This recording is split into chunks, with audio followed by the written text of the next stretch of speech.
Hey, fabulous one. Mercury, the planet of communication, is going into your relationship zone, your partnerships, whether it's a lover, a best friend, or a business partnership. You are really getting up close and personal and seeking harmony in that area.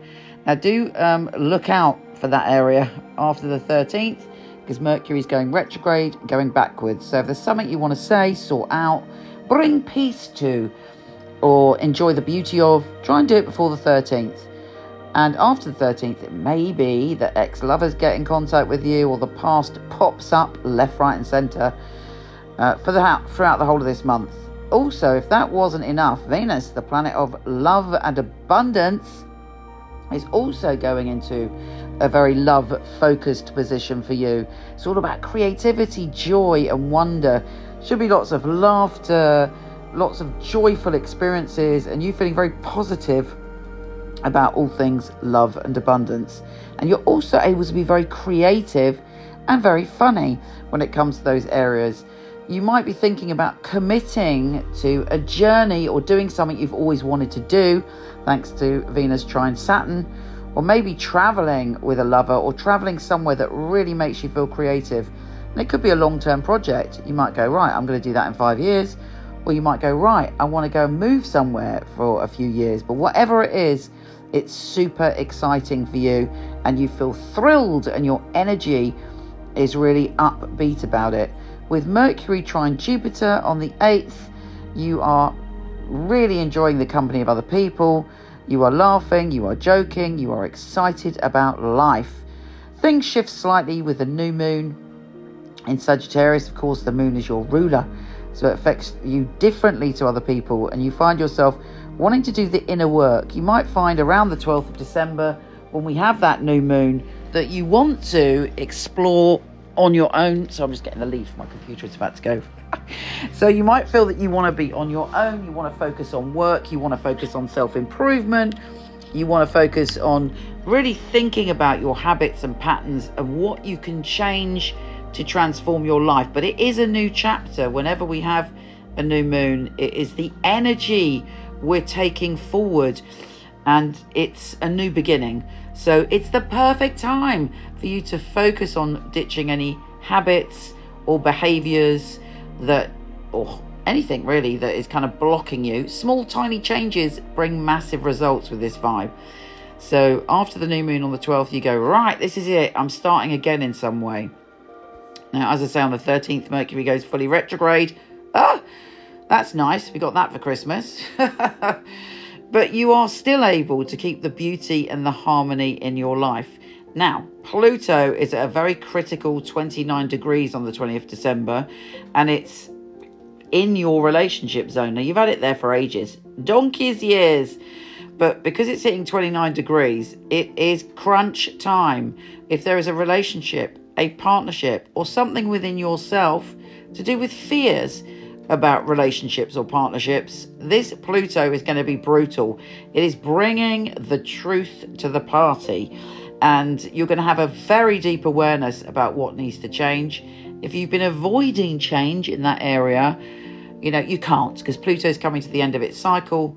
It's really intense, and it wants to give you a rebirth. It wants to give you a gift. It wants you to be the phoenix rising from the flames. But to do that, you've got to go on the journey.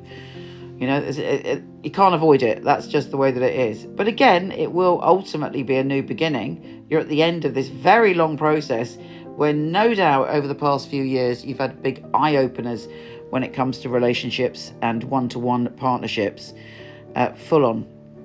Now, the sun enters Capricorn, and it is your relationship zone. So you are able to have confidence when it comes to your relationships. Whatever's going on, you have the energy to deal with it. And also you have the right words. You are feeling very balanced when it comes to how to handle other people. And it's good. Also, you are committing to new adventures and to exploring and to get excited about life. Particularly as we lead up to Christmas Day on the 24th, the sun is sextile Saturn. You're like, yes, I'm going to commit to exploring. And it looks like there's going to be someone in your life who supports you and is like, rah, I'm going to come with you on that journey. So that's very exciting. Now, the big news is the full moon on the 27th is, of course, in your sign. It's a peak experience. In fact, you could think back to what happened last year on the full moon in December when it was in Cancer. What did you feel? You need to prepare yourself for these things, actually, because it's your ruler. So take some time to think just before the full moon, maybe a week before, 2 weeks before, like, what energy do I want to peak on that full moon? Where am I going to point that energy? Because it's in my sign to have the best experience. If you kind of ignore it, you probably feel this energy building, and then all sorts of things, as you know, will come out of your unconscious. So pay very particular attention to how you want that full moon to be.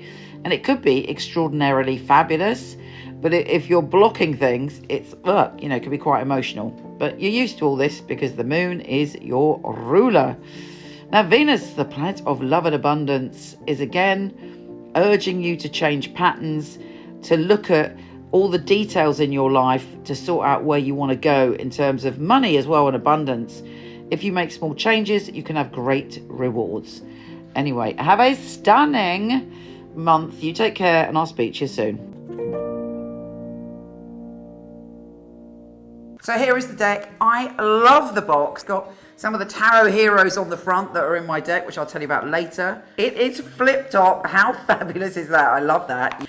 And then you have the little booklet here. Little nuggets of information about each card. Here they are. Notice the gold. The Fool. The Magician.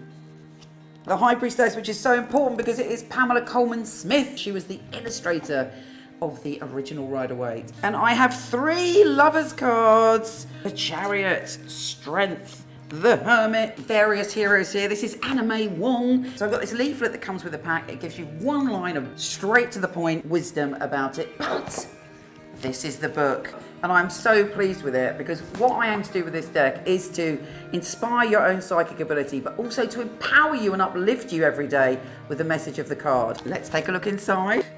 In it, we've got the meanings and readings.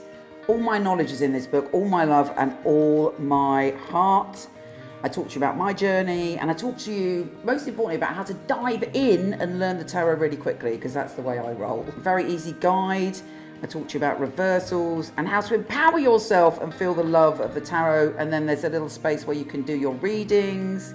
And at the back, really importantly, I talk to you about all the card characters, the amazing things they did in the world to inspire us. Just to give you a taster, let's pull a card to see what we've got.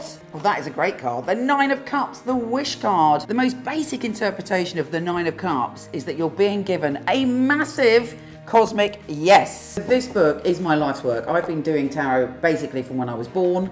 It's been a lifelong passion, and you're always learning when it comes to tarot, and I've tried to put everything I know and all the magic and how you can learn quickly. You can get them from Amazon, Barnes & Noble, and potentially order them from your local bookshop and support your local bookshop. These carry my heart and my soul, and I thank you for being on this journey. You inspired me to do it because I wanted to have an inclusive deck. So I thank you for being my inspiration.